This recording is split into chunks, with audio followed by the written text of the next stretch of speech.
Whether you're new to the kitchen or you've been at it for a while, Ask the Nanny's digital cookbook has a little something for everyone.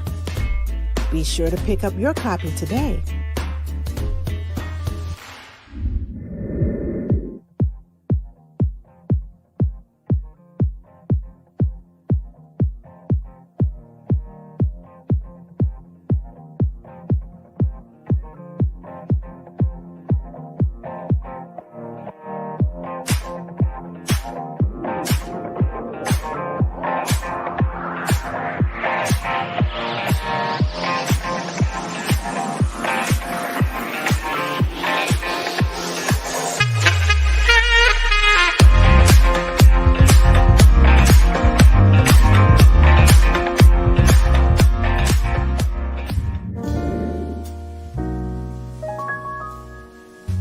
Now is the perfect time to start planning for Valentine's Day. The Sweethearts Box by This Jam Good has everything you need to help create the perfect romantic evening. Don't get caught scrambling at the last minute. Place your order today.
play isn't just about playing.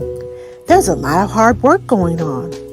It's about balance and cooperation, counting and measuring, critical thinking, problem solving, hand-eye coordination, precision, sharing and socialization, music, sequence, patterns, spatial relations, cause and effect, teamwork, imagination, and creativity. Never underestimate the power of play. The Smart Box by Nanny Kim on the Go. Have everyone saying, "That's one smart kid." Getting started with M-Card Plus. Once signed in, you'll see your card box. This shows all the M-Cards you've created, received, or shared.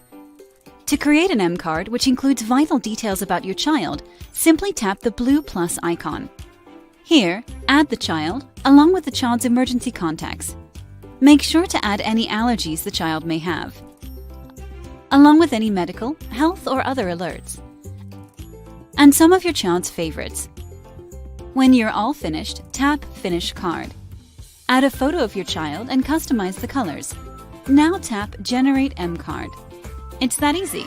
This M-Card contains everything someone watching your child needs, and you can easily share by tapping the Share button.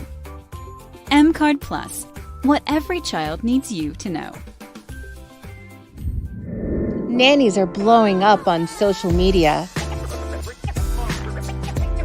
It's time to get noticed and get things moving.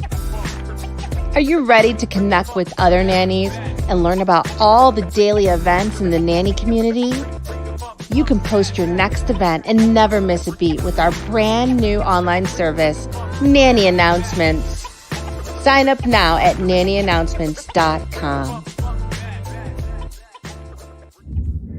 Hi, Super Nannies. Did you hear? We are proud to announce the launch of our new business called Clearly Nanny, and we have something just for you.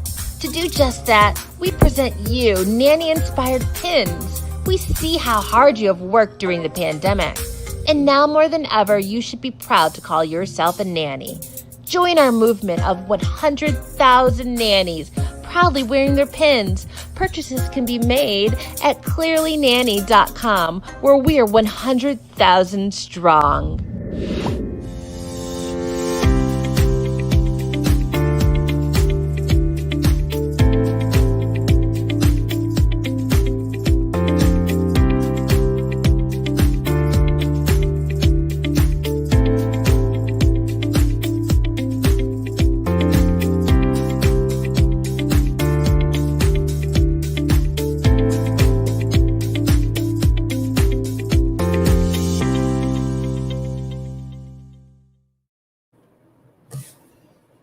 Hello.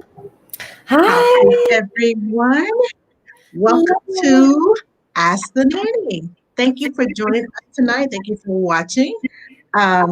If you are brand new, welcome, welcome, welcome.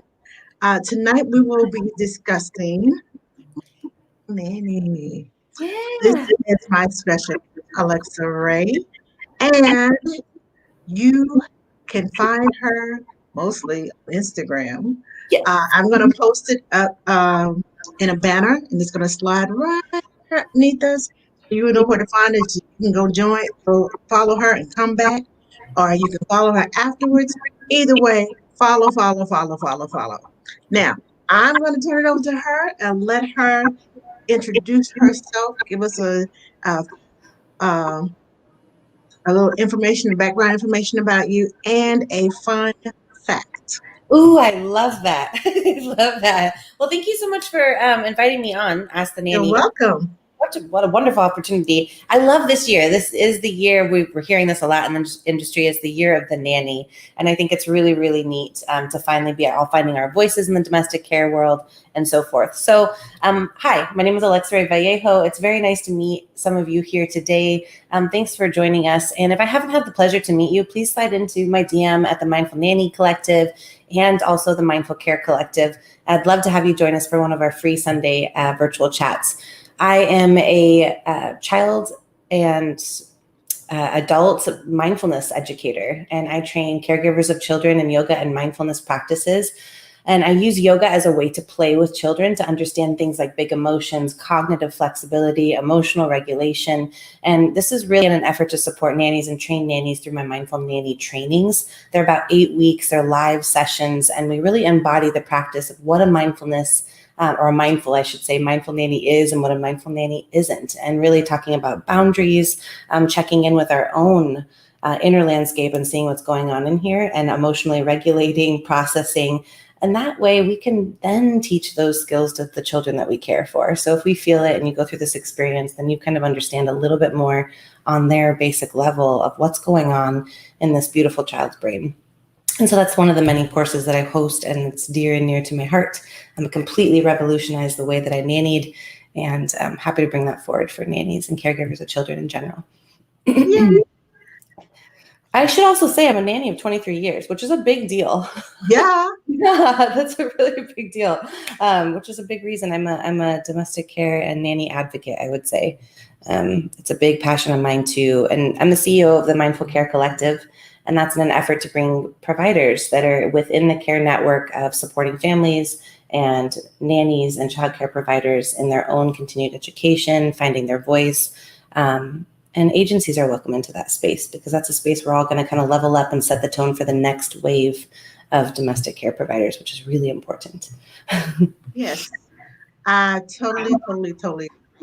Okay, so fun fact. Mm-hmm. Fun fact. Okay, let's see here.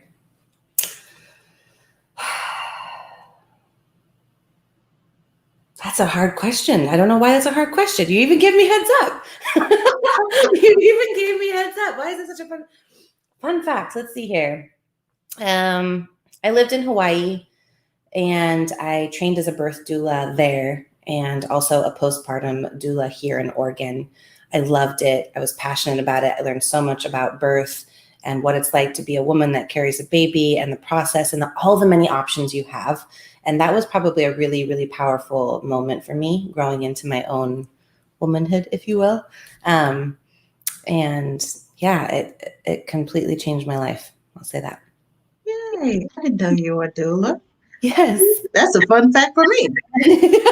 You're so fun. I love it. Add you to my list of people to call. Hey, I got a mama here. So, Yes. And actually, one of the other Princess from Nashville, Nanny, Tennessee. yes, Nanny, yes. the doula, Love her. and an agency owner. Dear, she's like a sister to me. But we are going to be creating this March. We're going to be creating a postpartum nanny training, and so I'm just going to put that out there. We're really excited about it, and I cannot wait to help nannies. Awesome. I'm not a postpartum doula, but being a newborn care specialist, you put it in a position to support the mom. You can't just go there and say, okay, go to sleep. I'm taking care of the baby. Don't say anything to me. I got this covered. Yeah. You can't do that. All my moms in the middle of the night wake up and want to talk.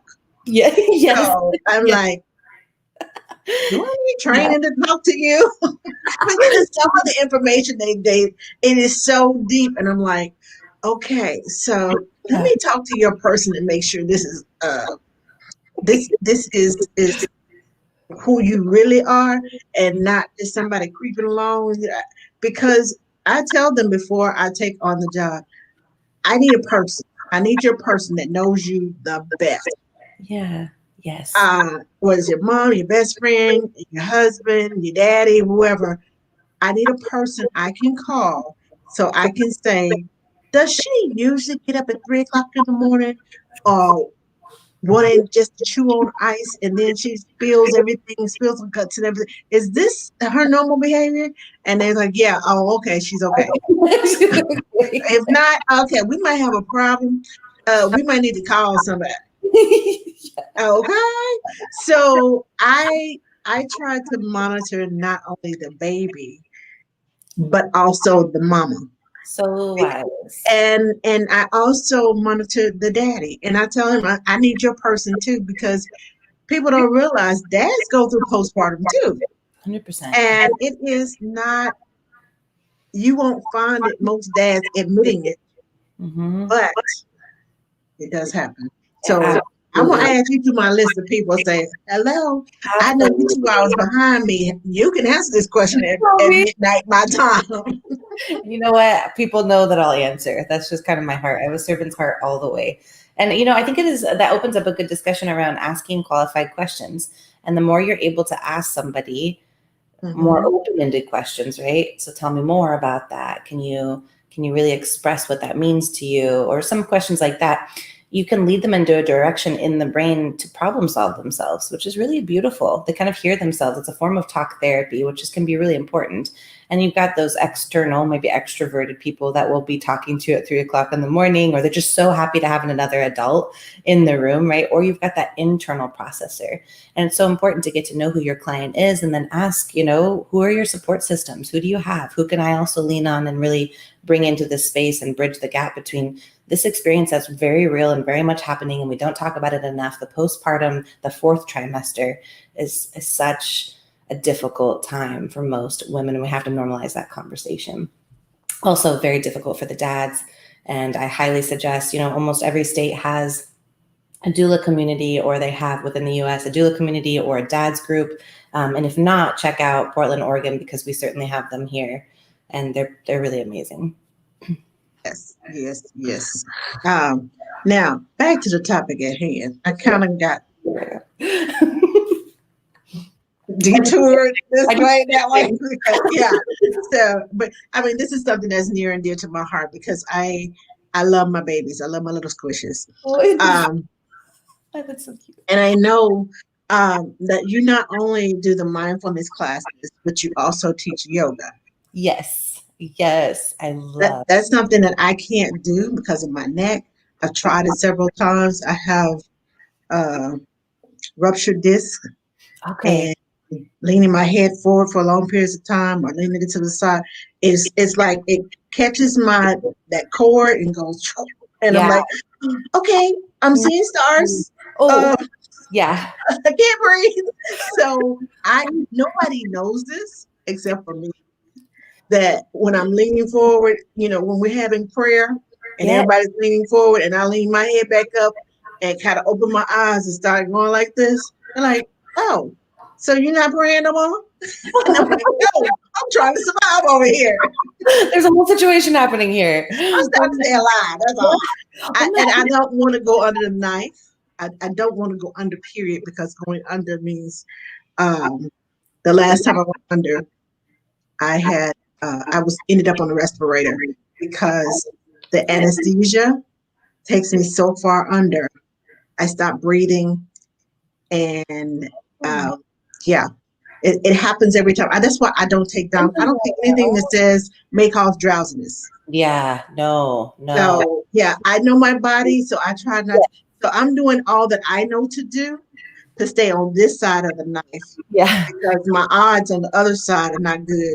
So I know what's on this side. I'm gonna stay over here. Yeah. But the yoga, I tried it, and my doctor suggested it, and my chiropractor was like, "No, you can't do that. Not with what's going on in your neck because of the poses and holding the head down, all that." Have you tried chair yoga where you would not move your head? I'm curious. Ask your I have no clue what that is. So I teach at Nike. I volunteer with the Special Olympics, and I also work with wheelchair bound clients as well. And it's kind of a big passion of mine because I want to make yoga accessible for all bodies, types, and sizes. And I think it's really that, you can look on Pinterest as well and do like some chair yoga, and you can look at some of the movements and just moving the body, moving the arms itself and strengthening the muscles around the neck. There's all sorts of ways. My hair's crazy because I've flowed yoga all day today for students. I was all sweaty. But try maybe asking your doctor, I'm a firm believer that you are your own best teacher, and you're going to know what's best for you and your body. And that's a big piece of yoga, is learning to come into this, what I call the internal landscape, noticing the breath that's happening, noticing the expansion of the muscles. And of course, I'm a mindfulness teacher, so I feed into that space of really feeling the muscle, noticing the anatomy of the body. And I can't tell you, how many clients I have, and also most of my life, I never felt into my body. I didn't have this connection with my I body. do. And that's absolutely, when you have an injury, you begin to become very aware. Or when you go into therapy, maybe you go and you practice, for those who practice out there, EMDR or trauma therapy, you become very aware of your body suddenly. And that's so wise that, but maybe ask your doctors if chair yoga might be a feasible option for you. Yeah, I'll ask about the chair because I know I tried the yoga and it just did. I love the movement and the fluidity and I want to do that and no, you can't do that. And so, I like get you it. said, when you have an injury, you tune into.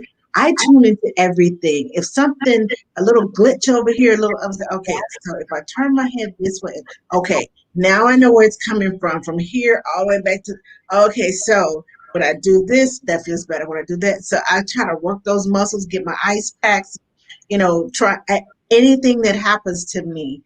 If I start breathing funny, if I start sneezing, I'm like, okay, so what have I done? What have I eaten? I go into this deep thought of how am I going to make me better? Because Beautiful. most medicines I can't take. Yeah. Yep. I'm with you. So I'm with the heal it through food. Water is good for a lot of things. Yes. Flush everything. When I start sneezing, I start flushing my body out. Yes. I drink extra so it can flush everything out. I know because I can't take the regular allergy medicines. No. I flush my body out and I do my honey and I do my lemons. And I love honey and water, flush out the system. And as my grandpa says, and when I get my laryngitis, I do my hot toddy. Yes. My Oma loves hot toddies. She's always like, you don't feel good, make yourself a hot toddy. And I've only ever had one, but are they pretty good? What exactly is in it? Bourbon whiskey. Ooh. I dice, I slice the lemon. I slice a lemon, the peel and all, and I put it in a pot of water, about 2 cups of water, and I boil it because all the oil in the lemon peel comes out. Okay. And you got the pulp that has the actual lemon juice, it comes out, and that's a lot of vitamin C.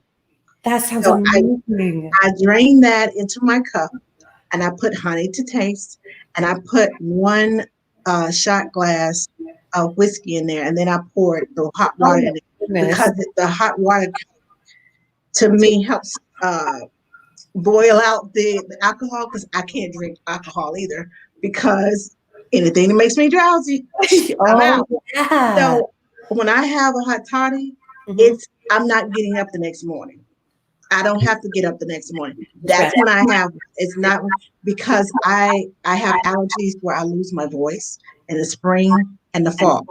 Okay. And I go from sounding like, hey, how y'all doing? All the way up to, hey, how you doing? So my voice goes, and all the way to a whisper. I drink a hot toddy that night. By the next morning, how y'all doing? I mean, and it does all that, and then but after I have it, I go lay down in the bed and go to sleep. It knocks me out. I pass out, and literally, I'm out, and it's a natural healing to me.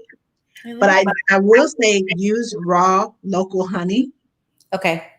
Because that's where the allergens are, is in your local area. Yes. So wherever I move to, I use the raw local honey. Try to find someone somewhere, not just like I could buy some Texas honey. Yeah. But if I buy Texas honey that's way down in Corpus Christi, that's not the same allergens that I'm having up here in Austin. So I need some local Austin honey, preferably some that's closer to what's the name? Round Rock and Georgetown. Ooh, because that's my area. Okay. And if I can find some that's grown that is made here, it usually has all those allergens from the bees and everything pollinating in that honey that helps to act as an antioxidant for me to help kill whatever's in me. Oh, interesting. So it builds my immune system. By taking the honey, it builds my immune system to help fight off whatever. It's kind of like an injection. You know how you get your vaccine? Absolutely. Preventative care. That's what it does for me. Yes. I can't take Claritin and all that other stuff. Same. I take honey. Same. I do honey and I do cinnamon every day. And I buy locally. I live since COVID in a little small like country town, which is so new to me from the big city. And it's just amazing to go to those little markets, the good feeling, the good company, the good people. It reminds me of Hawaii where I live. And I go up to the little market and everybody also there just shares food. And it's just that organic way of living and connecting to your body in a really primal way, which is so beautiful and so kind of in tune with who I am. So I love to hear that you're also doing that and also spreading that news for people if they weren't aware. There's some really great ways to combat, garlic, for example, is a really great way to move the body and release. I've gotten to a point, and if you don't like garlic or you don't like onions, I totally get it. And don't plunge into having a whole garlic piece, right? But you take little baby steps, put it in your soup, saute your vegetables with it. But what I like to, have you ever taken a garlic clove and roasted it in the oven? Mm-hmm. Oh, it's so good. I roast it, but I roast mine with vegetables, like broccoli or asparagus and carrots, potatoes. Ooh. I roast it. I won't take the cloves. Sometimes I just kind of chop it up and mix all the potatoes and some rosemary and all that. I have I'm Hispanic and I have, a lot of Mexican tools to cook all the food. And I have this little a clay pot and I just put the clove in there. I just roll it. I keep the outer shell on it, put olive oil on there, seasoning, toss it in the oven for about 17 minutes and 375. And when you open that up, you just can literally push it right out off of the little peel. It's so good. It's so good. Anyways, I could talk to you. I know you love food as much as I do. I do love food. I tried a new recipe today. You did? I call it Tex-Mex cauli rice. I took some cauliflower, added some cilantro, the low sodium slap your mama. I added some garlic, minced garlic, and some salt and some lime. I added lime at the end. I put it in a skillet with some garlic infused olive oil, and I just kind of sauteed it. Then I made some black beans with red, the tricolor bell peppers, red onions, some cumin, and a little chili powder, and some salt and pepper. Oof. And then I had some fresh pico and some fresh made guacamole, and I just kind of built me and then I ate it with some hint of lime Tostito chip. Ooh, yes. I love that. I was like, and then I know my husband is not vegan. Okay. So I made some cilantro lime chicken. Are you vegan? No. Oh, okay. But I cook vegan. I'm trying to cook more vegan meals on my cooking show because I cook on Facebook Live and Instagram Live on Tuesdays at 1:30. Okay. So I'm trying to get some more vegan meals because I like comfort food. But I know that I need to eat better. And since my neighbor across the street, the one that I would give all my comfort food away to, since they moved, I'm like, I can't eat all of this. So it's either going to go to waste or I got to make some more healthier meals because I'm not trying to get round. I'm not trying to become, I'm a rectangle right now. I do not want to become a circle. I'm just saying. I do not want to be a circle. So I'm trying to cook healthier meals.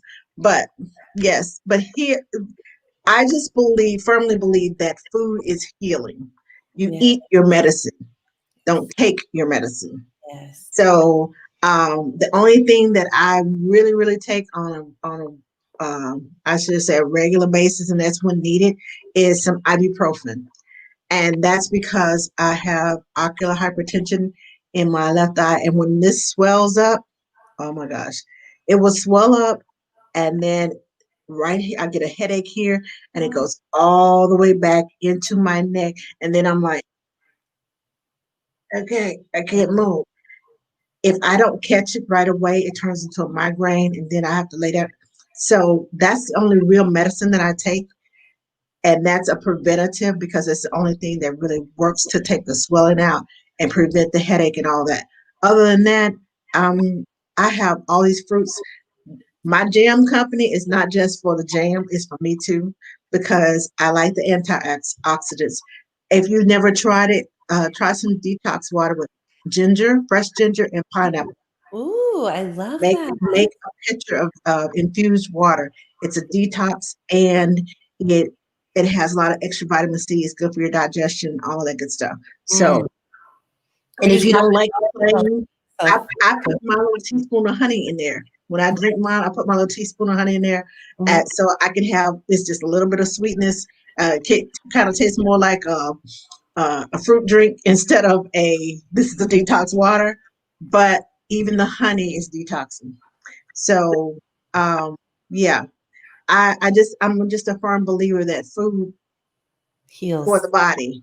Mhm. Now I'm not saying that I eat healthy all the time because I don't. Y'all know I don't. But I I do know when I get sick what to take, what to eat, what to I keep blueberries high in antioxidants. I do Greek yogurt Yeah. because of um, my I had surgery to have my um, I had an emergency hysterectomy because of all uh, the bad bacteria, and Mhm. they had to take my cervix and everything. She said you need to get probiotics, and instead Yes. of taking that little pill, I just like okay, it's in yogurt. I'll get protein. It's a healthy snack. I will blend that yogurt up with some fruits. Like this morning, I had mango, just mango and Greek yogurt and a little honey. Done.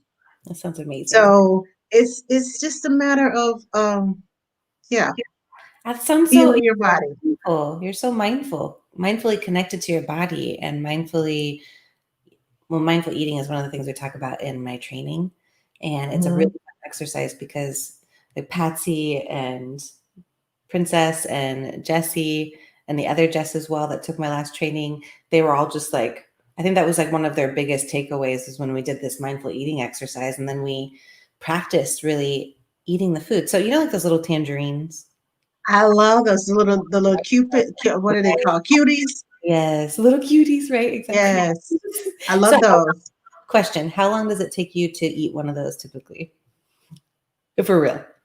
For real, because I don't like the skin, I will peel it and then take the skin off and eat the inside pulp.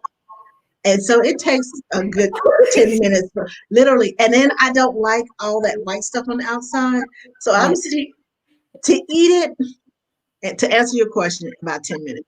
Okay, The Angela. whole process of taking all that stuff out, about 20 minutes. I'm just particular about my food. I cannot. I cannot. I'm serious. I love grapefruits too. I do the same thing with oranges. Yeah, yeah. I like the pulp. I don't like all I have to chew all that stuff. I'm like, just give No. me the inside. That's the good. I like the inside. I don't know if I'm missing some nutrients by not eating all the little skin things that separates them. I don't know. Really don't care because that's the part I like. Oh my gosh. But we go through this practice of looking at the orange, observing it, or the cutie, I should say, looking at the peel itself, looking at the colors, taking a moment to listen to it. Now, if you do this exercise, it'll probably take 45 minutes. Dad, All jokes aside, the idea is to get to a point where your brain starts to recognize through time and observing something that you start to wonder, where did this come from? You start to look at it with a different sort of curiosity and a different sort of mindset. And that's the same way we want to look at ourselves every single day. It's the same way we want to look at our partners every single day. It's the same way that we want to show up for the kids in our lives when they're trying something new. And it kind of brings us into this level of understanding, why a toddler takes as much time as they do to enjoy food, and what is it about this that's bringing them joy? Or perhaps you come to the conclusion, because most people eat a cutie orange in 3 minutes, Yes. that you don't actually like it because you took the time to get to know it. And then we really peel it and smell it. And then we kind of understand, as we're peeling it, our body starts to respond to what's happening externally. And maybe your mouth starts to water. Maybe you start to get really hungry. Maybe anticipation is coming up and you're like, oh, and maybe that same anticipation is the same anticipation you have when you look at your favorite piece of chocolate that's dark chocolate with salted caramel on it, or inside of it. It's so good. That's my favorite. And that, like, you know, so, I wish I could have peanut butter. Peanut butter is my favorite thing. I'll just sit there and smell it, but I can't have it anymore. I think I ate too much of it when I was younger. But man, it's amazing how often we don't take time to observe something as small as an orange or as big as an emotion and get to know it and to befriend it. And I think that's really, really important to do with ourselves.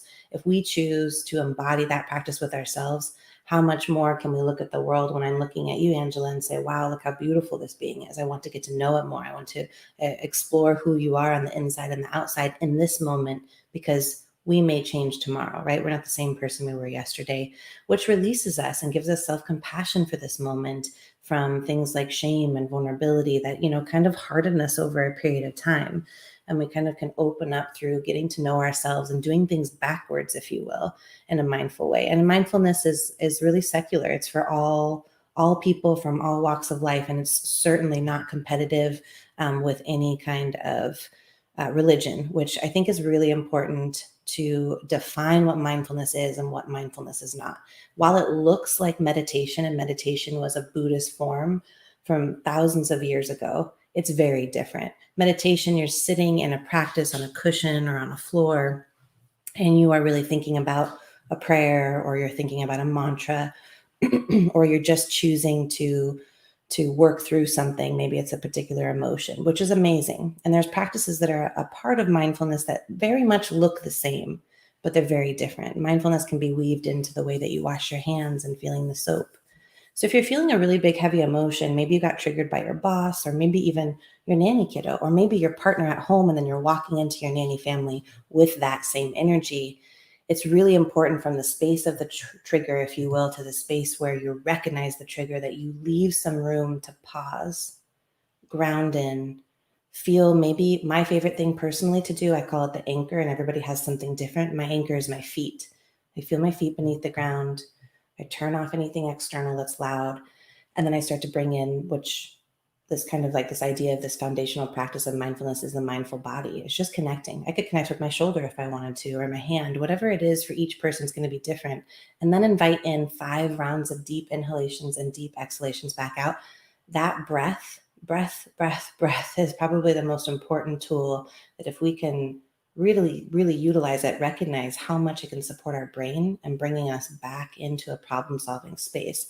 So even if we're working like with a postpartum mom, for example, and we can feel, especially if you're empath, like most caregivers, we're taking on all of their energy and they're unloading, and we can start to rev up, or we walk out the door and we're like, oh my gosh, like We pack up what they deposit into us. We keep totally. packing it and packing it and packing it, and pretty soon you can't close the suitcase. Nope, exactly, Angela. So we've got to ground in. We have to find and access these tools that we all have within us. And again, I'm a huge proponent of this. If you embody something, then you can teach it. And if you're aware of your body and you get to know yourself, then you know how you're going to show up tomorrow and the next day and the next day. And maybe we just recognize through kindness and compassion with ourselves that maybe the next round we say, gosh, that sounds really, really heavy in my mind while they're talking to us about their problems. That sounds really, really heavy. You know, I'm not going to take this on today. When I walk outside this door, I'm going to leave it here. I'm going to take a few breaths. I'm going to cleanse myself, if you will, detox myself in my mind. And that's really important, because otherwise this kind of domino effect rolls into grabbing the chocolate, to laying down into depression, to feeling mad, to feeling angry, then taking it on our partner, taking it on our community, and really not ever connecting with what was the stem or the root of this emotion that evolved into something else bigger than what it was originally. I think there's wisdom in getting to know yourself. And I love that you talk about how you're getting to know you know what works for your body and what doesn't.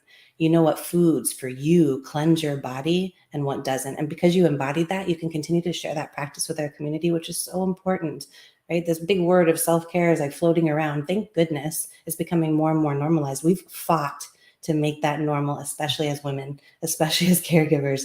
And I hope we continue to go forward in normalizing this, because burnout can't be modeled to kids.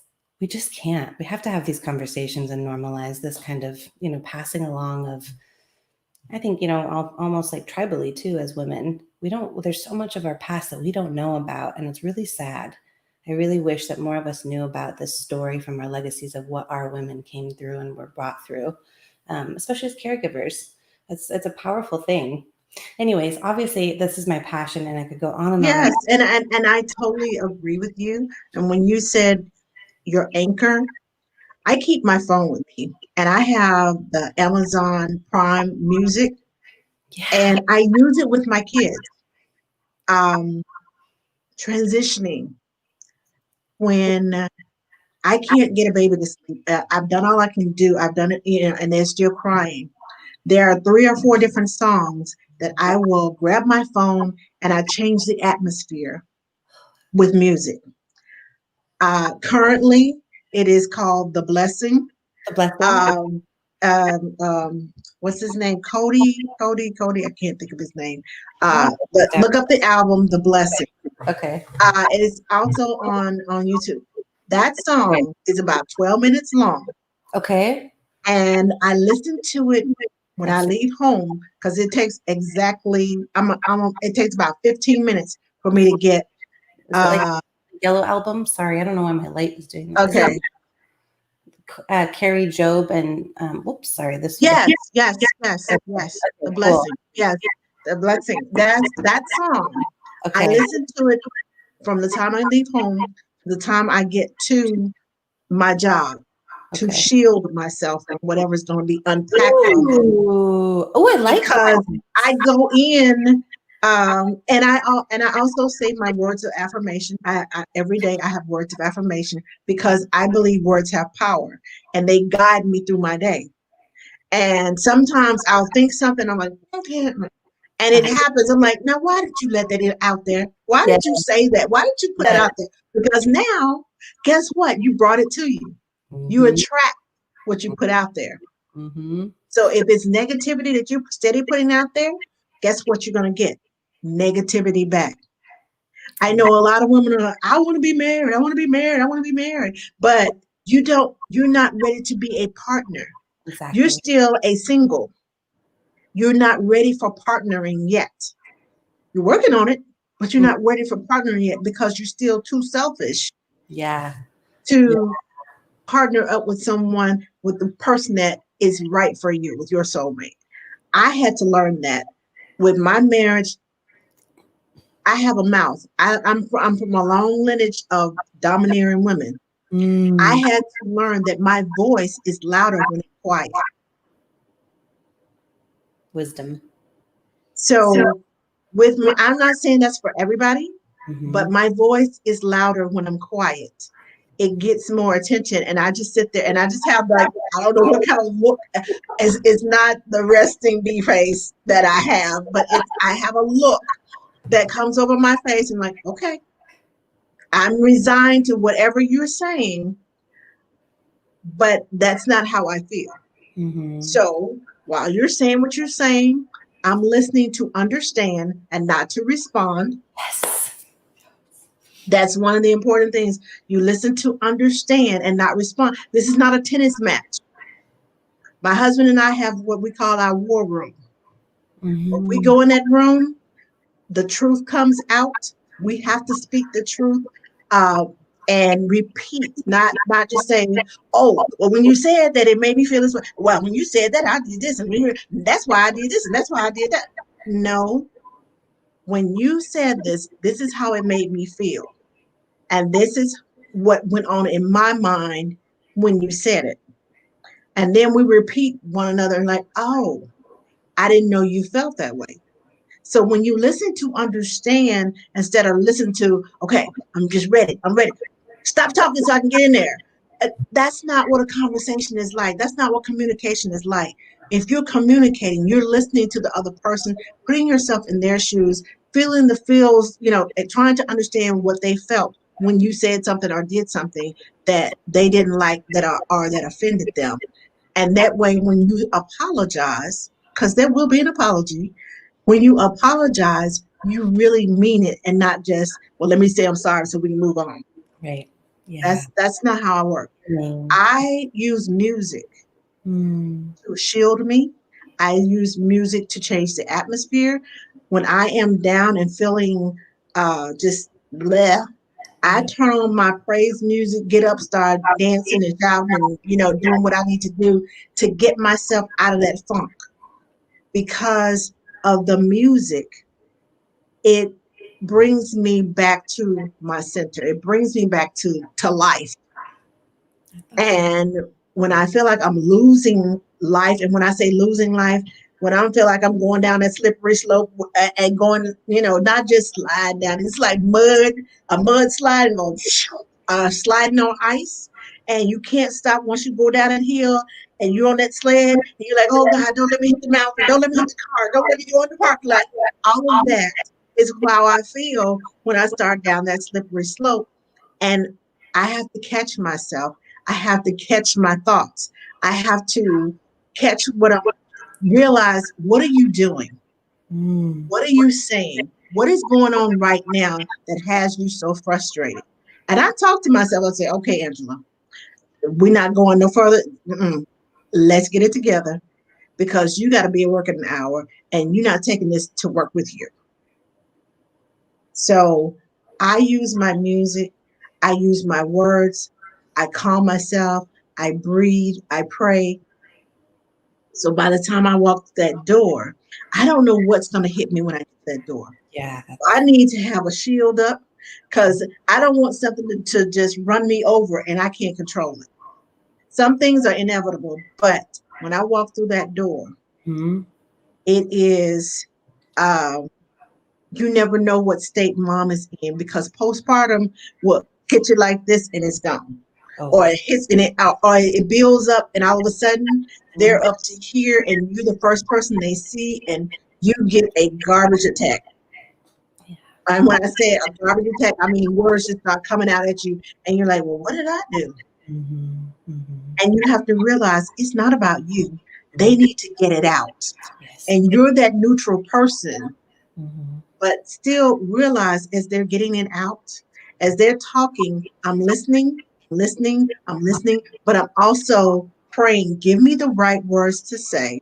Help me to discern what she's going through so I can tell her the right words, because if I don't say the right words, it could set her off. So that's why I'm so glad you all are doing this postpartum nanny thing. Yes, it is definitely needed. I've taken classes that had postpartum support in them. And I'm glad I took those classes, so that way I'm able to keep my calm and not get riled up with them, because somebody in the room got to be calm. Somebody got to keep their heads. Yes. So the mindfulness that you're talking about, the mindfulness that you do, this is my way of being mindful of protecting me and protecting me, not packing up everything that they put. I used to pack it up and take it home. Oh my gosh. Me too. And then I didn't realize, and you don't realize that you're doing it. Yeah. Groups and but when you get to it, and you realize what's going on inside, like you said, the breathing, the mindfulness, you got a twinge on this side because you're carrying the baby on this side. What is going on with my shoulder? Did I break my arm? Did my rotator cuff? No.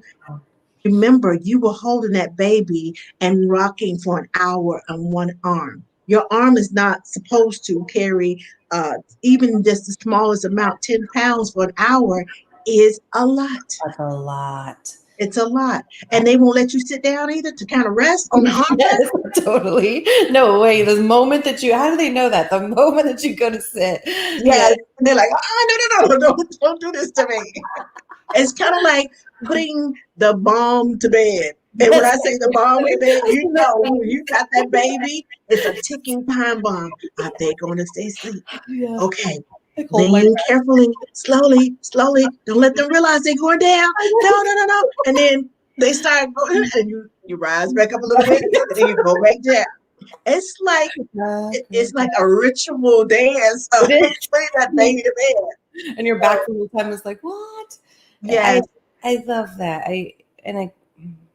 When we have conversations like this, like, that you're a child care provider, right? And this is why we need more community, is because you get it. Where somebody else would be like, what? Like, they just wouldn't quite understand because they hadn't embodied it. And this kind of wisdom needs to be passed along so that we can all understand that, when we walk into a household, we might get that mom's, what like Brene Brown calls the first draft, and maybe not the third draft.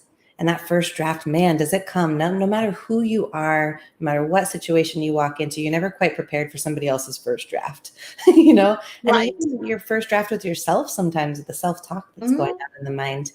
And sometimes that twinge could be like it already started to creep up when somebody was talking, and then you held the baby on that side and you never even recognized that it was there. And before you know it, like, you're out. You can't, your body physically is hanging on to this stuff. There's a really good book called The Body Keeps the Score. And it's a doctor who studied what kind of some of these ailments that are coming up in the body. Specifically, also, like, if anybody has suffered from PTSD, I highly recommend this book. The Body Keeps the Score. It talks about how these things show up in our bodies, and we can subtly recognize these sensations in our body. So often in my yoga classes that I teach students, or even my mindfulness classes, I just kind of ask you to kind of scan your body and see what's there. Can you send the breath there just for a moment and see? And your body will talk to you. It'll tell you. And it's very subtle at first, but like any other language or any other thought processes, or if you believe in a particular religion, then that conversation is strengthened over a period of time, right? Same with the body. That conversation is strengthened over a period of time of having those regular discussions, checking in with yourself. How am I doing today? Ooh, Yes. didn't know that was going to come up. And I highly recommend mind streaming and putting just pen to a paper and just letting it flow. And maybe it starts with donuts, and then it starts with coffee, and then My it's like, therapist told me to do that. oh, I was going through a rough divorce. I lost 50 pounds in 6 weeks. She said, "What?" And she said, "What is going on with you?" And because my grandmother took me walking when I was like 3 years old, walking became my thought process. My husband and I, when we go walking, we call it our thought walk, because that's when we share our thoughts, what happened today, what we're dreaming about, what we want to happen next week, what we want to see in our future. We have thought walks. And they're some of the most important walks that we have. It is, we're out of the house. So whatever's going on in the house, it's in the house. The phones are in our pockets, but yeah, we're talking and we're getting those things out. But you have to connect. And that's one of the ways that we connect with each other, to figure out, okay, what's on your mind? What's going on? I haven't deep talk. yeah. We talk to each other. So what do you want for dinner? What do you want this? I need to do this. My schedule has that. My schedule does that. Because we both work from home. Well, he works from home, and I'm here working on Ask the Nanny from home. But I like tonight, I was like, okay, so just so you know, I got a show at 7:00, and so he said, okay, I'll be quiet. I'll go do this and then whatever I got to do. That's our talk at home. We work together. But when we get out and have our thought walks, that's when the deep soul cleansing, oh, I didn't know you felt that way. Type thing. We learn more and more about each other, because we take each other, I don't want to say we take each other for granted, but I know you and you know me. But then something out of the blue will happen outside. Oh, I remember that time when this happened to me and that happened to me, off of one little incident that happened while we were walking. And I'm like, oh, I didn't know that about you. So we get to know each other better. It was not a significant thing that was going to keep me from marrying him. Ooh, I don't like that about you. No, it was something that I learned new about my husband, and we're constantly learning. So I love that all these Kimberly things. says, hello, ladies. Hi, Kim. How are you? Oh, I love you, Kim. Hello. Yes, yes, yes, yes. That's my girl. Oh, she's awesome. She's so Yes, awesome, man. I have so much to yes, learn from Kim. She's amazing. I, yes. I But love that you're talking about all of this stuff. This is all stuff we cover in the mindful nanny training, the mindful listening that we just got done talking about, and the listening to understand in the Sunday virtual calls that I hold, the virtual ones that are free. mhm. We have a digital well-being list that we go over, and in that digital well-being, that's like number 3 or 4 on there, and it's to listen to understand everybody in the group. And I think that's so important. Mindful listening is huge, and asking more clarifying questions, getting curious about this space. Otherwise, we can really get locked into victim mentality. We can get locked into only thinking about one thing and sinking into a biases that maybe no longer serves us. We could choose to expand our mind and learn about all sorts of caregiving tactics and supportive roles that we can play from across the world. We have so much to learn from one another, so much. And the more that we take the time to do that with ourselves and have that self-talk, we're going to be, able to claim in our space and avoid accusations and avoid generalizing concepts with somebody that we care about. This is one of those things I feel like we need to normalize more of a conversation with our nanny families and the people that we're supporting, and making the time to be able to get to know them in a different way outside of the role of hi and bye. And really being able to get to know them in the kitchen, cooking together, like choosing to say, hey, can we walk today and chat about, do a little check-in with the kids today and go for a walk. Like that would be a really powerful moment to build the bridge and build the gap of miscommunication between families and nannies. And I teach this in my social and emotional learning education Mhm. for teachers. Is I ask them to do home check-ins. Go check out your students' home life. You may understand why, for example, Tony loves to play in class. He just absolutely loves to play in class, and he almost never gets his homework done. Well, when a teacher went to go visit his home, he had the most loving family that loved to play. That's what they did all night long. They played games. They had a whole house full of grandma, grandpa, aunties, uncles, and that's Ah. their jam. But you would never understand that, right? We would chalk that up into what we would call like, not paying attention, not listening, like whatever that Mhm. Or label them as ADD or ADD. is. Yes. So it's important to get to know the inner landscape of the people that you cohabitate with, but we just need some new systems. So I think we can do that together, all of us.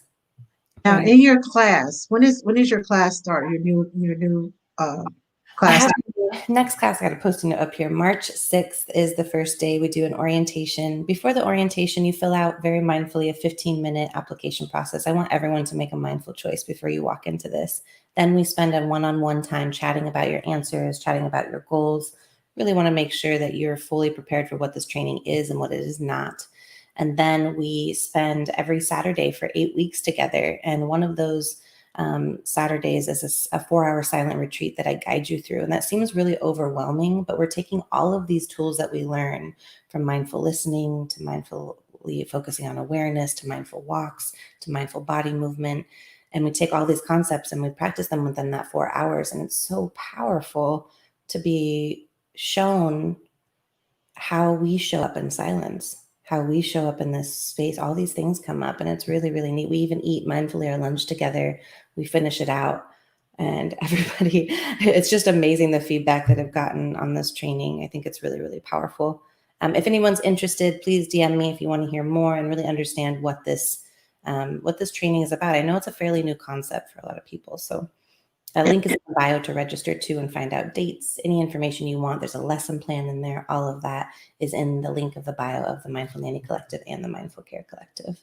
Well, I didn't realize until I started talking how much mindfulness I actually had. You I thought I was do. just weird.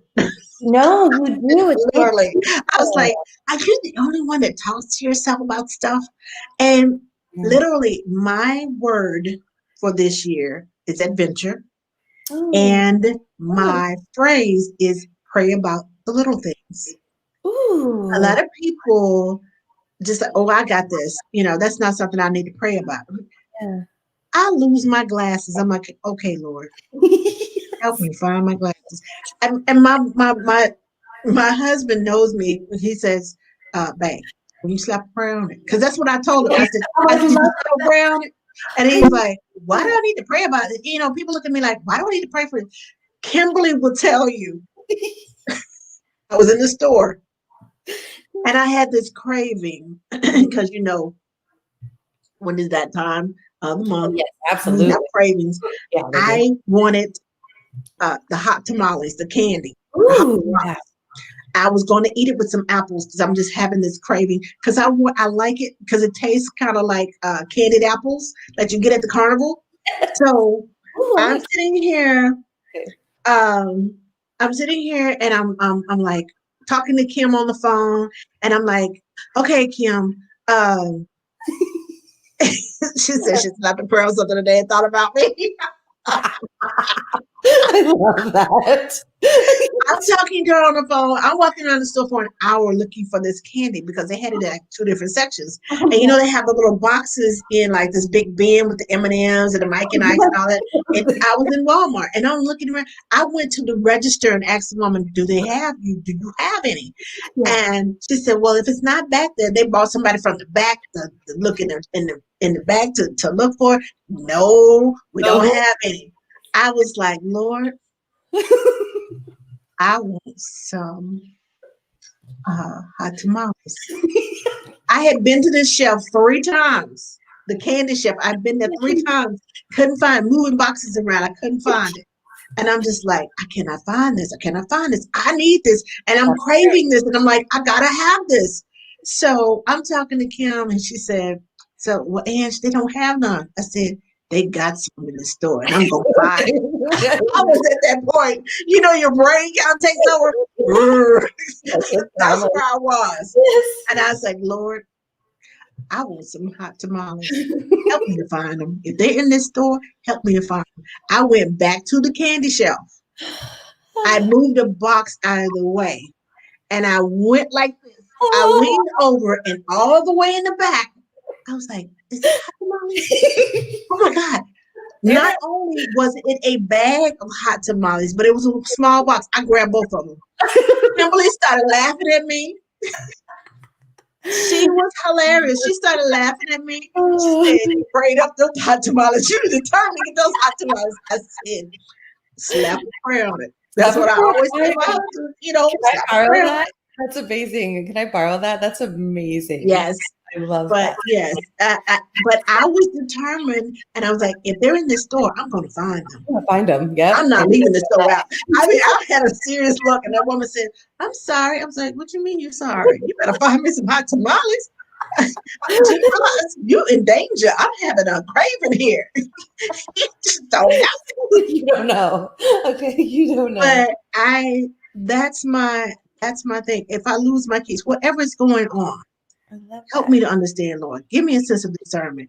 And we always pray. My husband and I always pray before I leave the house at night. We always pray. He comes in the garage with me, opens the garage door for me, and we pray. He prays over me before we leave. And we always pray that we will be blessed to be a blessing. During COVID, I lost my job. He lost his job. Both of us unemployed at the same time. And somehow we were able to bless other families. We were able to bless other people. The bills, that the water never got cut off. The electricity stayed on. None of that. Car notes were paid. Insurance was paid. I don't know how this happened. I just know that all the prayers that I have stored up, the little ones and the big ones, added up. It's adding up and showing up.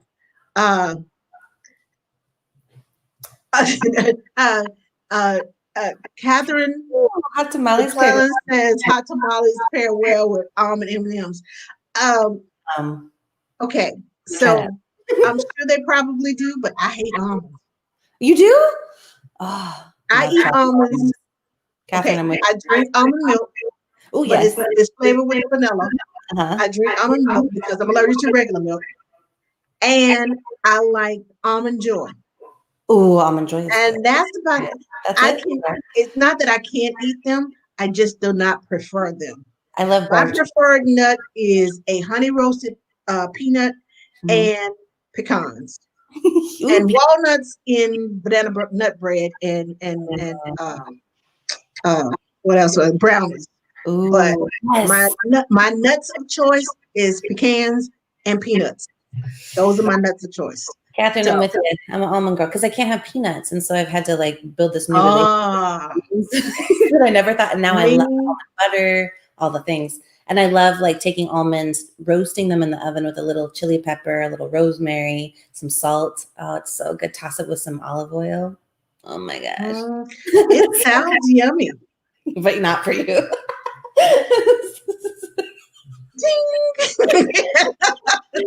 I love the power of believing, and I'm with you. I'm a believer of God, but I'm also I've gone through this whole journey in my own spiritual world, Mm-hmm.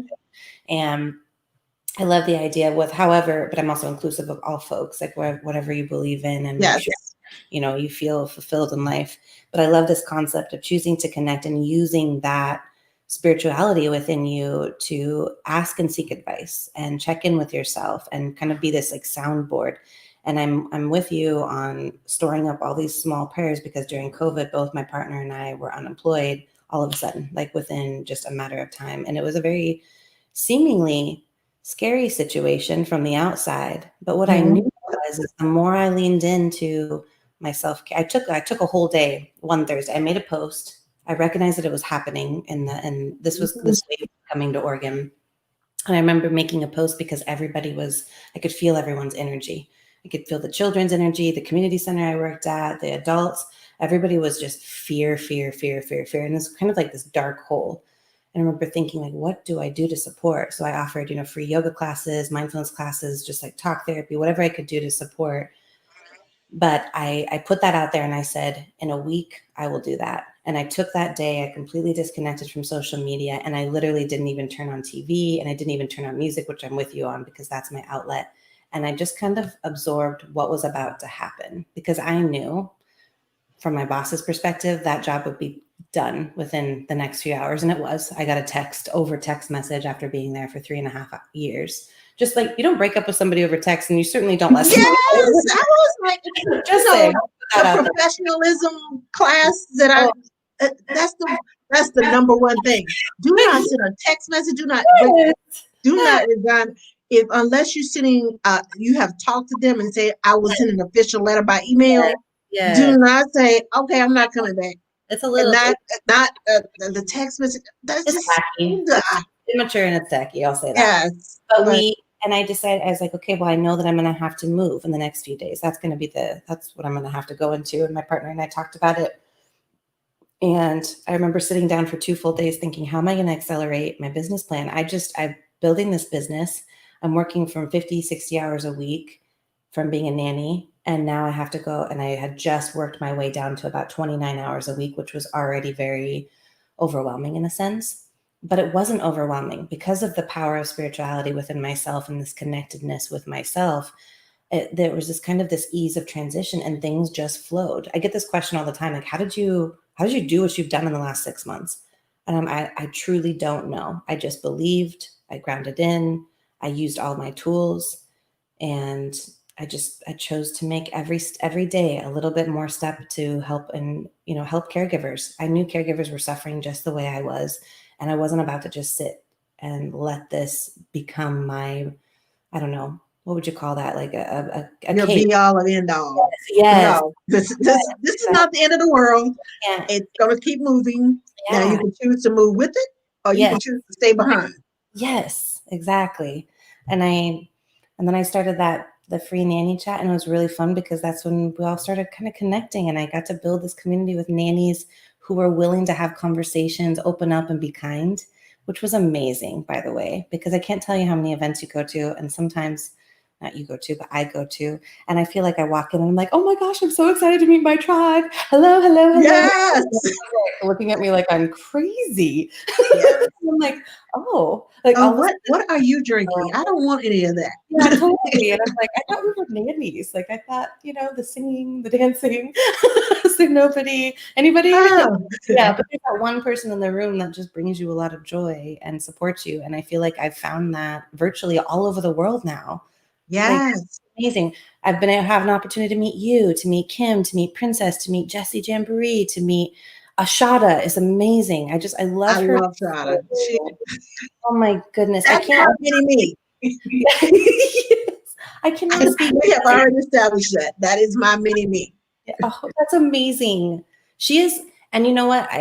When we all chat, all have the kind of this like same perspective of being. We want to open up our love for everybody, for all caregivers, without any judgment. Like, everybody's welcome into the space. There are no barriers, and it's so obvious that there are no barriers because the way that we talk, the way that we're inclusive of all, the way that we invite everyone in, and that objective that we have is so clear. And I think that that's really, really.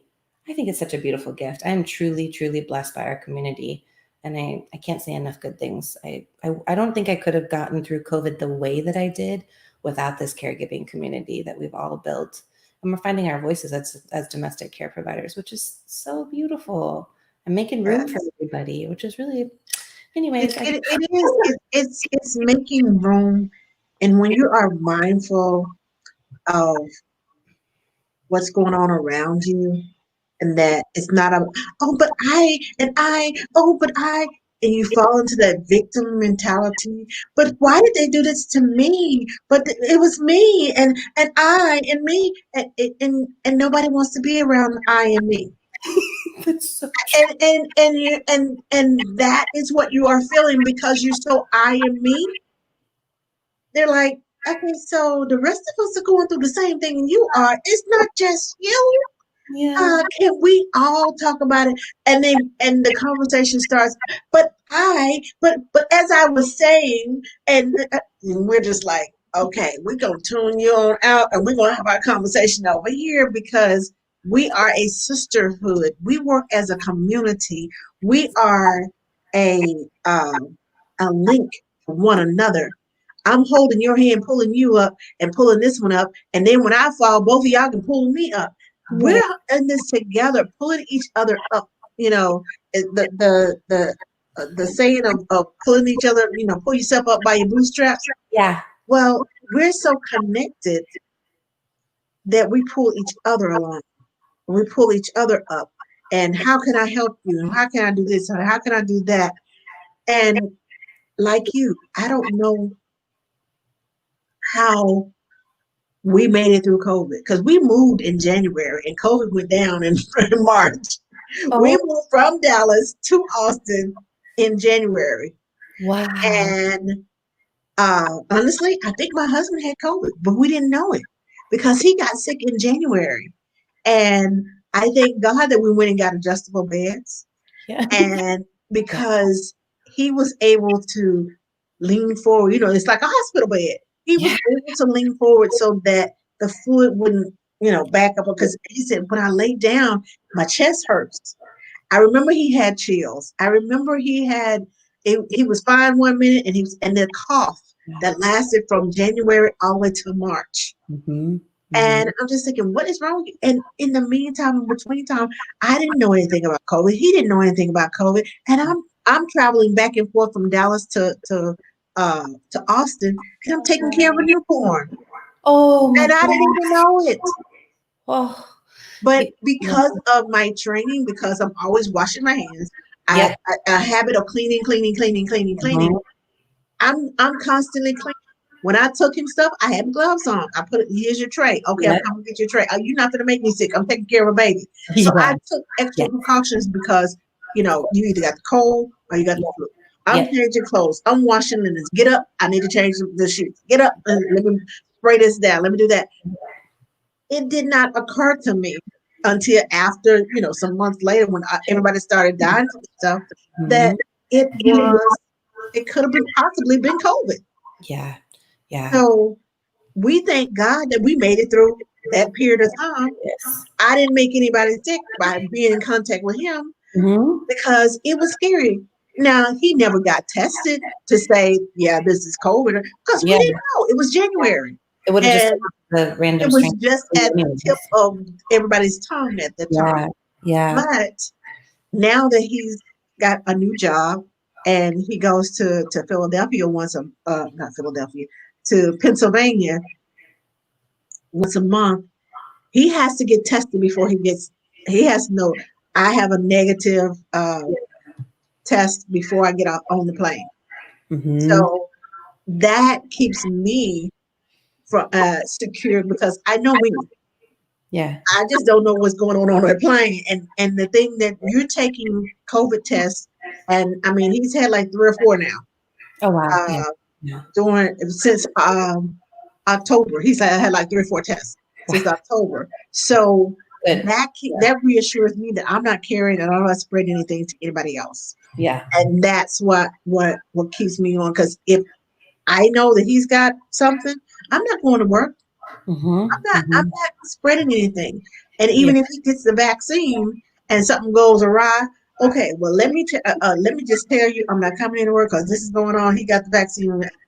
I'm Yeah. not putting anybody else's life in danger Yeah. because I know that Right. whatever's going on, God will see us through. Absolutely. That personal responsibility for your community is wise and important. Now we know, right? Like, yeah, and I hope you don't feel bad about that space or that time, and that we don't know what we don't know, right? And Right. as part of being a caregiver, a caregiving heart is so overprotective and so like conscious of the space that we're walking into, more so than the average, especially as a newborn care specialist, especially as a nanny, like, and a doula too. Like it's all a part of the work that we do is serving others and making sure that while we're serving others, we're protecting the space in our community. And so And that's really, and, yeah. and a lot of people tell me, you haven't seen your grandkids? No, I haven't. Yeah. Because my grandkids are in the public schools. Oh, wow. Oh, wow. And when you're in public schools, you got teachers that are getting it. You got the janitor, you got the administrators, you got parents, now parents can't drop them off, but you don't know what they're coming from home with. Yeah. Yeah. Somebody at home who is, works at McDonald's or works in the Walmart or works in the hospital or works in the, in the lawyer's office, wherever they're coming from, you Yeah. don't know what they're connected to when they come to school. Yep. You have no And idea. I know me, I used to Mhm. work in preschools. It took 3 days. Yep. Yes, exactly. 3 days for my body to say, okay, you have just stepped into the germ pool that is known as the Petri preschool. dish. Yes. Preschool petri dish. And I always got in 3 days. That's all my body could take. I would get sick. Yeah. I get over it. It's like, okay, now you're immune. You can go on with your day. And I Yep. never got sick again. Yep. It was Yep. like that first, and I would tell, and I would tell the people that were interviewing me, I said, look, Uh-huh. this is the deal. I've worked in several daycares. Yep. This is what normally happens. I Yep. said, so don't be surprised if this happens. Something is going around. It's going to come. Yep. The one lady that I worked at Early Head Start, she didn't believe me. So I went in and I was working in the baby room. There was a baby out with a stomach virus. Oh, yeah. So I'm in there, I'm wiping everything down, got gloves Yeah. on everything. Yeah. 3 days. She comes into the community room that we had and she said, Oh, goodness. I need to talk to you about something. And I'm sitting on the floor and all of a sudden I feel that. Oh, yes. And she's like, are you okay? I said, I need to go. Yeah. And she's like, okay, you go home. Yeah. We'll see you next week. Because it was like a Thursday. We'll Yes. see you next week when you get over whatever it is. Go to the doctor, bring your doctor's statement back with you. We need to know that you're well. I was like, I came in that Tuesday. Yeah. It was Thursday. And I was just like,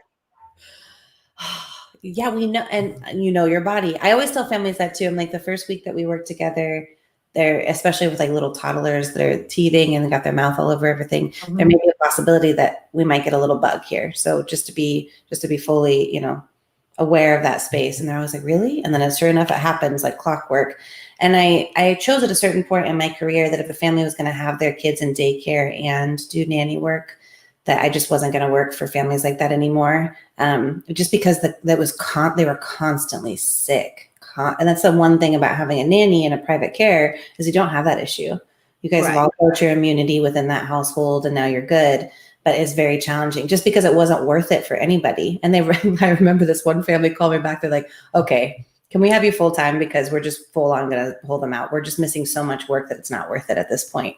And I'm like, absolutely. sure. Yeah.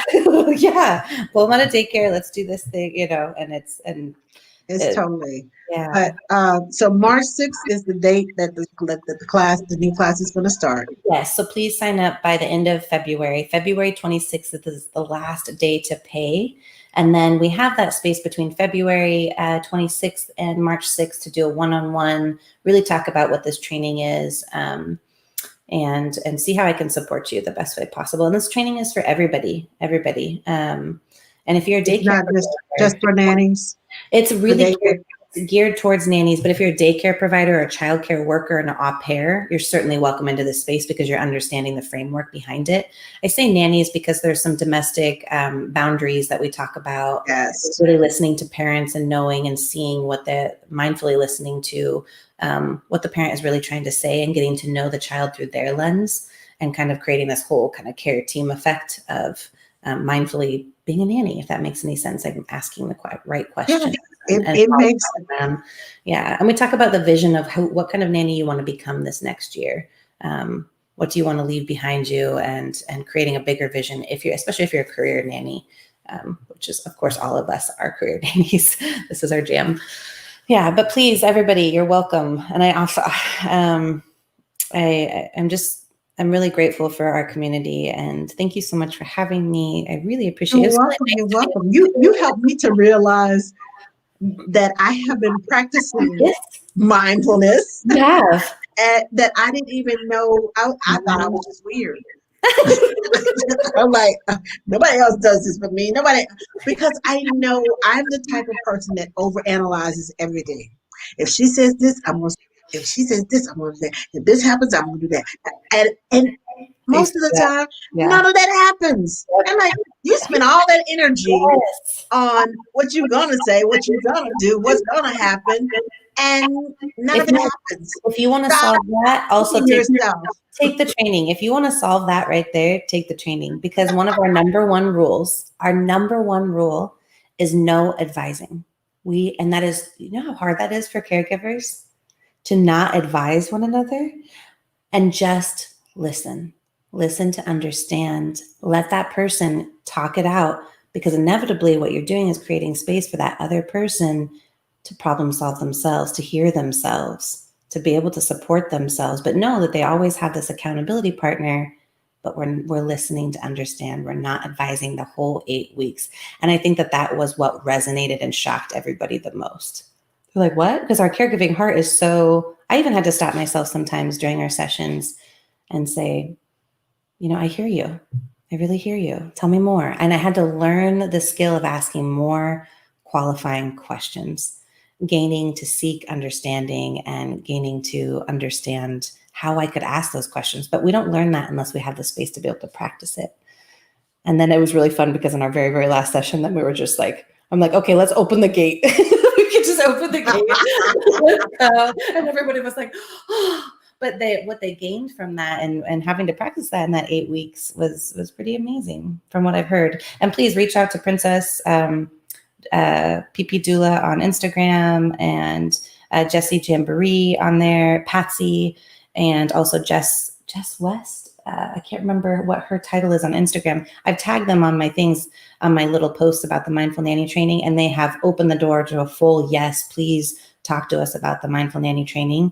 And they want to share their experience with you. So, and I asked permission, mindfully asked permission and consent to do that. Yes. So please. You can tag them. Well, this is Facebook, Instagram. But put their handles on here. Okay. Comment so that they just let them know. Check these people out on Instagram. This is their handles on Instagram. That way they can know, go to Instagram. And then once they find them on Instagram, they'll probably be able to find them. They'll even see the reviews. If you look on my Instagram and you see the Mindful Nanny training, if you scroll to the right, you'll see their actual words there, and then they're tagged in there. So you can even click directly on their profile, and then bam, you can message them and be more than. Kim said yes. Patsy and Dell said it was amazing. Yes, Patsy is. I love Patsy so much. I feel like every one of my students taught me so much, and her wisdom just permeates from her. Yes. I love Patsy. I hope I get to hug her one day. I can't wait until all of this is over because I want all of us to meet all of you, Kim, everybody, the whole Everybody. Yes. And I just, Yes. and we got to get Shauna over here. I told her, I was like, anytime you need a place to stay, I have a very humble home, but if you want to come and stay here, please do. Yeah, that's what I told her. I said, you can come to Texas. I told Kimberly, I said, you and Patsy need to come to Texas. Texas is calling. You know, it's warm most of the year. Because even this week, we had snow last Sunday. I saw that on your Instagram. I was surprised. I didn't know. Since then, we've had several days that are in the 70s. I'm like, really? Seriously? What? That was a lot of snow the that I same saw. week, like Sunday it snowed, Monday the snow melted away. By Thursday, we were at 73 degrees. I was just like, okay. Yes. So, and that's how quickly people, if you're not from here, you can get sick. And even if you're from here, you get sick because you're not prepared. But I learned one thing from Alaska. I have a big coat, I have a small jacket, and I have like a little lightweight fleece in my car that rides around with me all the time. I'm in Oregon, so I have a similar thing. I've got okay, so you already know. You already know. Although I'm a sun baby and I need sun in my life, so I'm a sun baby. I'm a July baby, and that's why I'm down here in Austin. I'm trying to get my partner. Maybe him and I will move somewhere sunnier. Because living in Hawaii, I got up with the sun. Of course, that's what we used to. Oh my gosh, how could you? Oh, I know from Hawaii to. Oh my Lord, I feel for you because I lived in Alaska, and I was like, oh my gosh. Oh yeah, yeah. I was. That's why I said, no. Yeah. I'm done. I have had. It was a military move. It was 3 years. Done. Wow.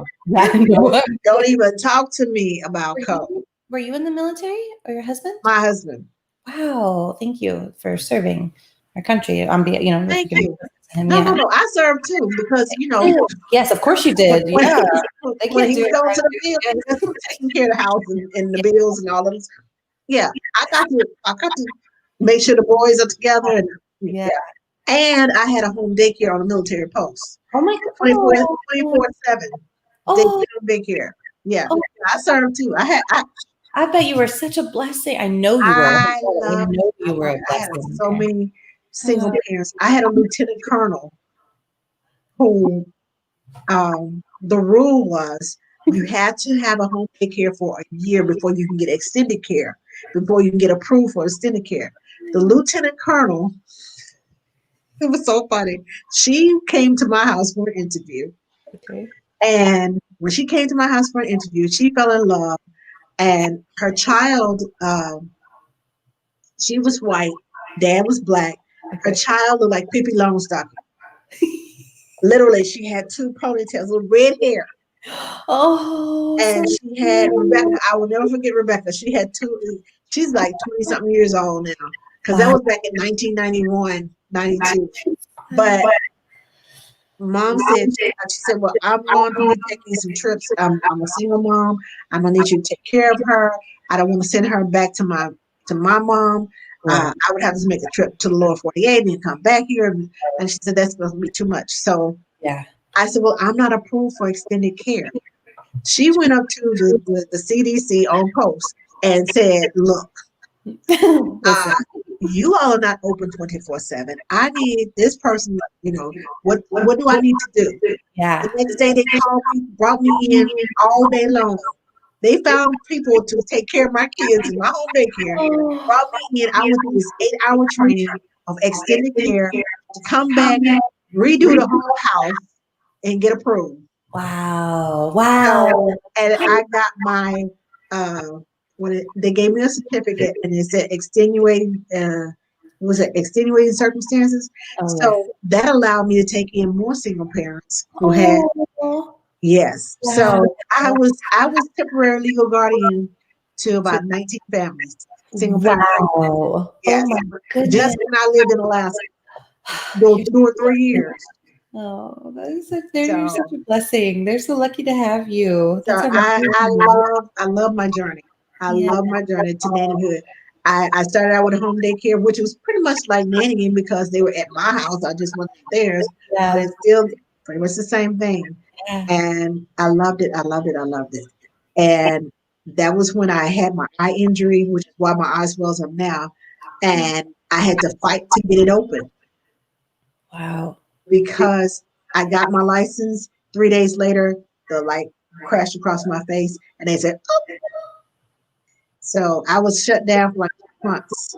And nobody's going to come to you. Nobody's going to want you to take care of their kids. You can't see. You can't.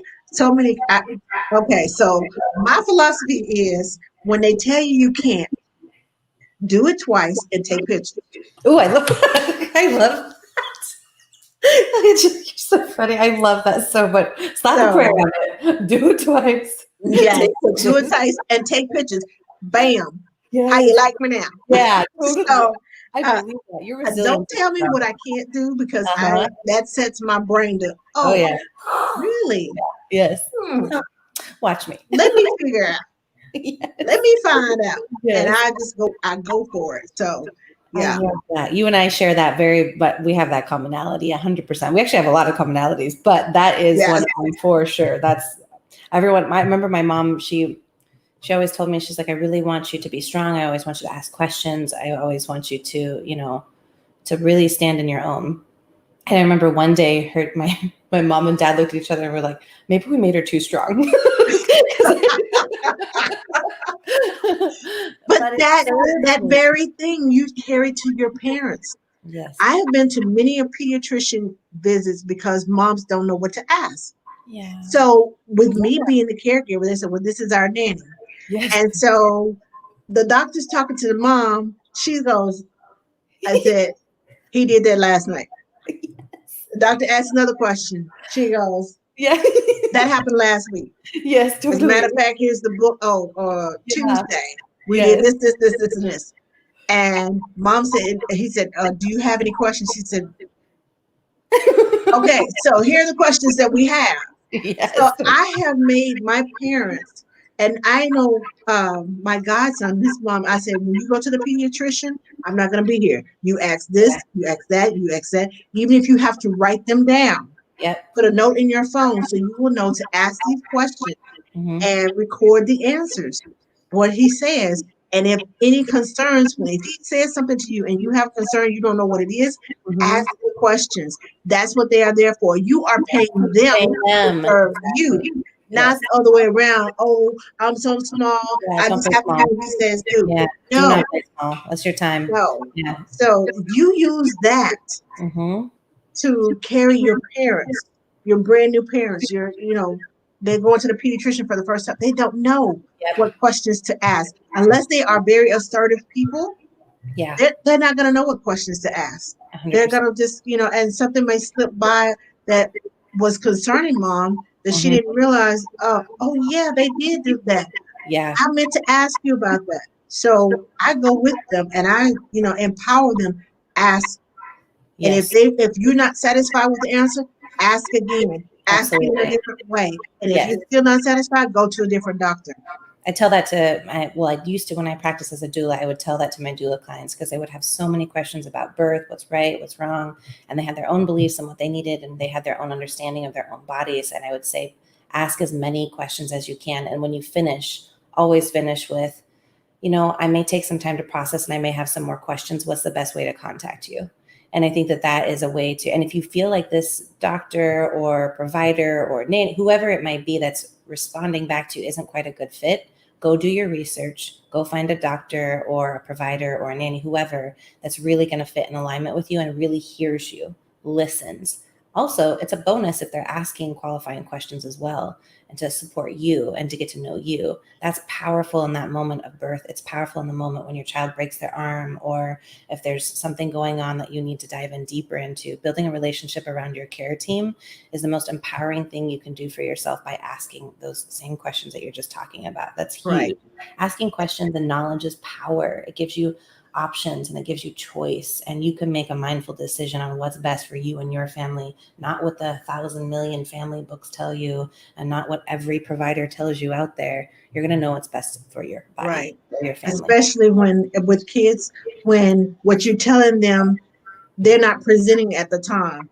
Well, I don't see that. Well, you're not at home with my child. It happens. I promise you, it happens. Yeah. And sometimes doctors don't believe you. Oh, you just over exaggerating. You just no, I'm not. Mm-hmm. I've seen it with my own two eyes. Let me record it. And then sometimes you aren't able to record what you're seeing, or you Yeah. just get this feeling.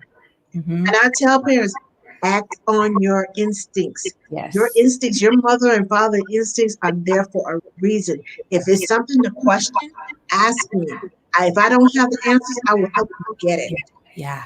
So empower them to be that assertive person so that they can help their child. If I had listened to um, the doctors at the military hospital, they just kept giving my child medicine, giving him medicine. And he kept having ear infection and ear infection. We were on medicine for a year. And I'm like, it's not working. Every time he comes off the medicine, it's like every 21 days, I'm seeing you. Oh, yeah. Yeah. That's not normal. Hello. So I'm You need like, support in a different check way. the records. I Yeah. have been here how many times? Oh, Yeah. you have been here quite a lot. Let me check into this. Hello, thank you. How Yeah. many Yeah. times have I asked you? So Yeah. when the man changed, I decided to go in the afternoon instead of the morning, and I got a different doctor. And just like that, he needs to. We need Yes. to get this done. But we're going to a different duty station. Well, here's a here's a file, whatever duty station. We got it done between duty stations. Mm-hmm.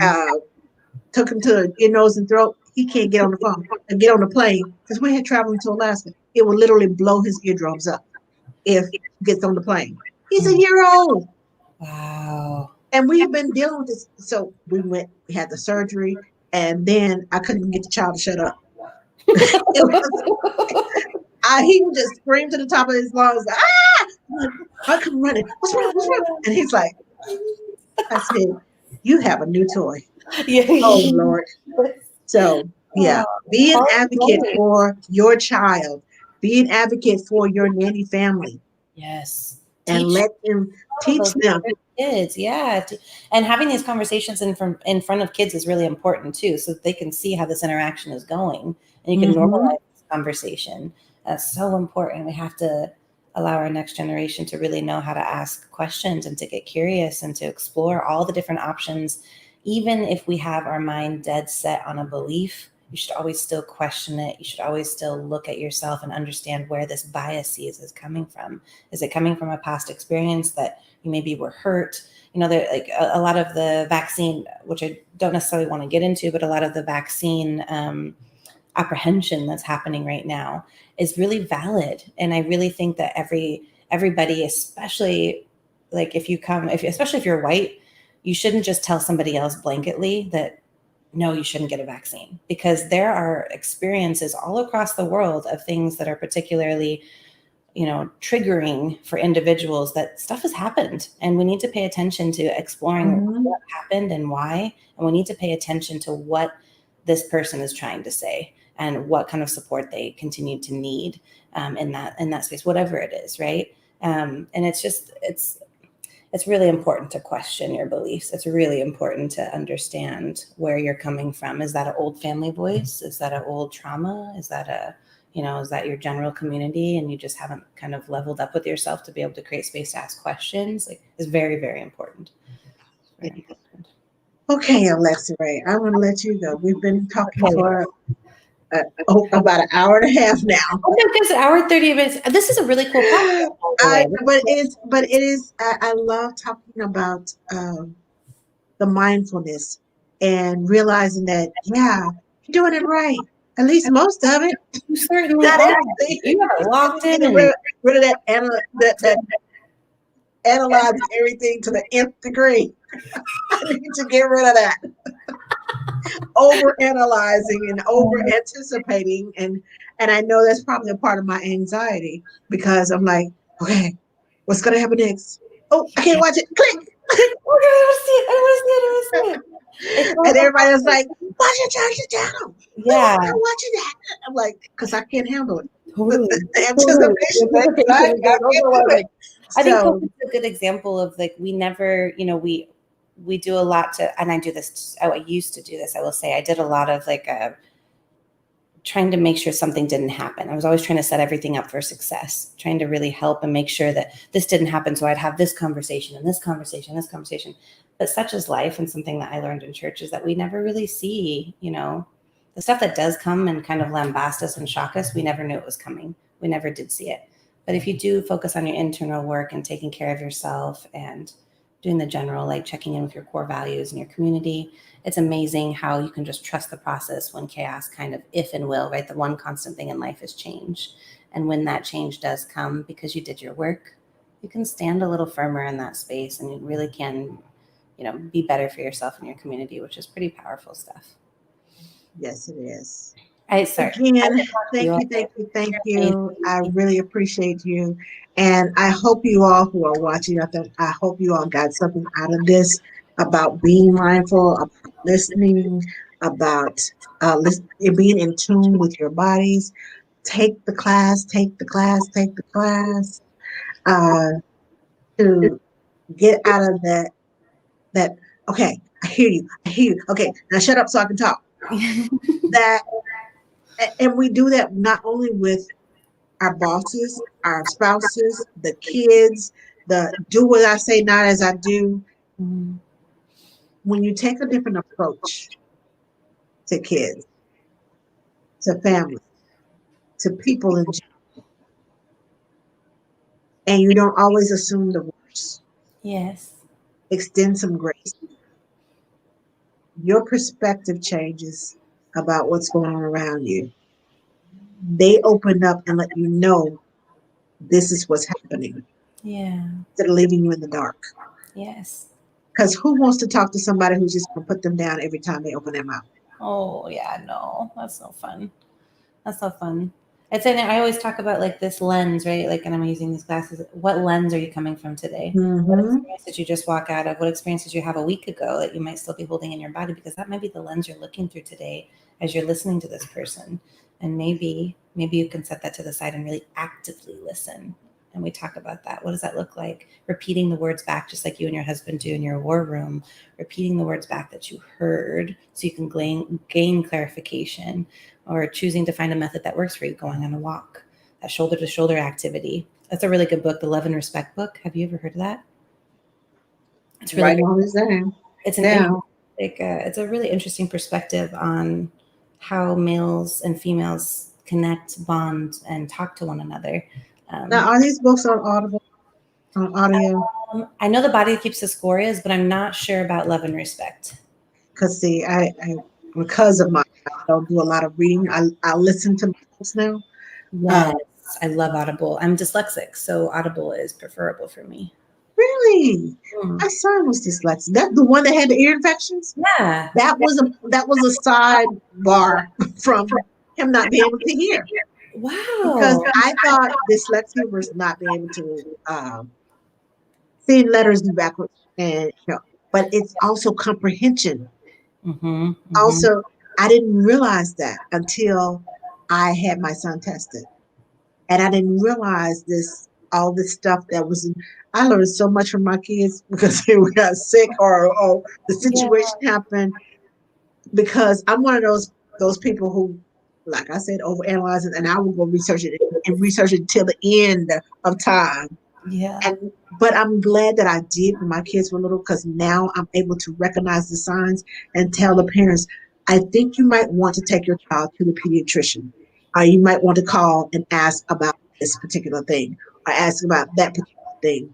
And they will, well, why? I said, well, I give them the reasons because this is what happened to my son. I'm not saying this is what happened to your child, but they're displaying some of the same symptoms and same reactions. Just check on it. Yeah. It's not going to hurt to check on it and find out about it. If I'm wrong, then but if I'm right, it gets you that help faster so your child doesn't end up like mine did. Yes. Because he was like 4th grade before we even figured out dyslexia was in his path. Yeah, it's usually around that time too, because most children are able to kind of visually, at least, like, learn the words. So, like, if I just learned over a period of time visually, oh, this is this is what the word training looks like, but I wasn't They can necessarily call words, sounding it out. Yeah. but they don't understand. Yeah. But if Yeah. I read you a sentence, the dog's name is Spot. Spot did this, Spot did. Yes. Okay, so what's the dog's name? And he's searching like, Yeah, totally. Yes. what is the dog's name? What is the dog's name? I'm like, the first sentence says the dog's name is Spot. Yeah. And in my brain, how come you can't see this? In Totally. his brain is, what is this name? I read it, but I'm not visualizing. And visuals really help with them. You have to build like the story of the visual in your mind as you're listening, so you can comprehend what's happening. And you can actually, dyslexics are pretty amazing. Like Einstein was a dyslexic. Also Elon Musk is dyslexic. Some of the bigger creatives, the owner of Virgin Airlines, he's also dyslexic. A lot of entrepreneurs are dyslexic because we think about things in a different way outside. Right. Exactly. Yeah. I have to think outside of the box because I refuse to let my inabilities become disabilities. Ooh. So I think outside the box. Yeah. Oh, I'm not dropping another nugget. I love it. I don't let my inabilities become disabilities. For you, is as simple as going from here to the block, end of the block. For me, I have to go to the left, around the corner, back through Ray Ray's backyard, cut through the middle, and then get to the corner by the time you get there. Yeah. But I have figured it out. Interesting. I'd have to do it differently, but I get to the corner right at the same time you get to the corner, and you're like, oh, you're here too. Yes, I am. I'm not going to tell you what I had to go through to get here, but yes, I am. Yeah. Oh. So it's all about thinking differently, thinking outside the box, and doing everything differently. And he taught me how to think outside the box. Yeah. My eye, oh, that was totally outside of it. Totally. But anyway, we're going to get off of here. Thank you all for sticking with us. Thank you for watching. Thank you, Alexaraye, for just talking to us about mindfulness. There was no rhyme or reason or no order that we went in tonight, but it was there. And throughout, if you listen to the conversation, if you listen to it closely, listen to understand, it's there. It's all in there. Yes. So, go to Alexaraye's Instagram page and follow her. Let me put it up one last time. You guys, that's my jam, is to get to know our community. And I want to hear about what kind of changes you want to see in the community. I want to hear what kind of changes you want to see in your nanny agency. I want that feedback as much as possible, because unless we normalize these conversations, we're not going to see the kind of change that we want in the childcare industry. And we have a personal responsibility for choosing a career path to make sure that we're also setting our other legacies behind us up for success. And I love the quote from June Jordan, "We are the ones we've been waiting for." And I really firmly believe that. And I'm very excited to get to know you guys. So Angela, thank you so much for everything. Thank you. I always call you like the OG in our nanny industry, because you are like, every time I say it, you are so wonderful. And you bring that energy that's so needed. And every event is just twice as much more fun because you're there and you're supporting. And I was able to be a student of you and your wisdom in this industry, and also as a fellow woman and a mother and a caregiver. It's really amazing. So thank you so much. I learned a lot. Thank you. I prayer on it everywhere I go now. Yes, slap a prayer on it. And I'm going to try the hot tamales with apples, because that's fascinating. I love caramel apples. So but that's the way you do it. Oh, okay. I heat them up in the microwave for about 18, 50. Depends on the temperature of the power, the wattage. That's what I'm saying. The powerage, the wattage of the microwave. So I heat them up. Okay. For like 15 to 18 seconds. Ooh. And so they're warm. So when you take a bite of apple, it's not that hard, chewy. Yeah. It dissolves quicker, and it brings out the flavor, the cinnamon, when it's warm. That's an experience I want to try. Yes, I mean, I will core an apple, peel it and core it, and just have little apple slices, and I'm like, oh, I love that.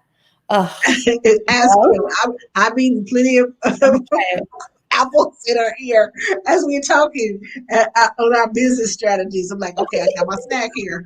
Just like you know, it's gonna get loud. So thank you. but thank you, everyone, for watching. Next week we are going to have drum roll. We're gonna have Danny. Oh, Danny, he's so fun to talk to. He's so fun. Danny is going to be here. My Nanny resume. I love. Ooh, nice. Well, I shouldn't say Danny. Daniel.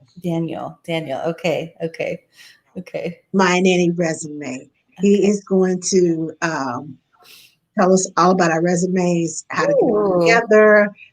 It's a new year. It's time to, step up your game. Yes, it is. So he's going to come and talk to us about Nanny resume, and he has some tips for you, nannies, job searching, and some other nanny tips. Ooh, I love that. You're going to want to hear. When is that again? Next Monday night. Next Monday night. Awesome. Next Monday night, the 24th. The 24th. Okay. Awesome. Did you guys hear that? Wait, 25th. Is it 24th or 25th? Hold on. Okay. I think it's the 25th. I think so. It's the 25th. On the 25th. And what time? Daniel Butcher will be here at 7 p.m. Central Standard Time. Same time we came on. Daniel Butcher will be here to talk about Nanny. He has a new company called My Nanny Resume, and he also is over the Los Angeles Manny's. I think it's Los Angeles Manny's and Nanny's now. So he has a nanny agency, and he's doing resumes. And he just got married, and they're getting ready to have a baby. Oh, I'm so excited for him. Yes. Oh, that's so sweet. Yes. So, okay. I will talk to you all next week. Yeah. Also, I think that's it. I'm trying to think. Is there anything else I need to do? Okay. Yeah. Next week. Okay. You're the hostess with the mostest. I love it. The hostess with the mostest. Yes. All right. You all have a good night.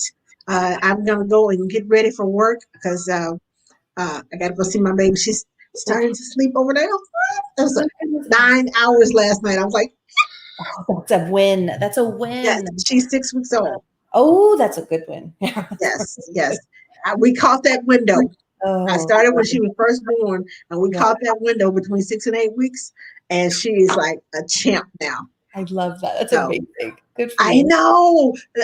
I'm sorry. I just dragged it on. I'm sorry. You all probably are not interested in this, but it's a big win for me. My baby slept from 8:30 till 2:30 in the morning, and then she went back to sleep. It's up till 7. Wow, that's a big win. We get it. Our community loves to celebrate those ones. Yes. Right. So anyway, you all have a good night. I'm gone this time. I promise.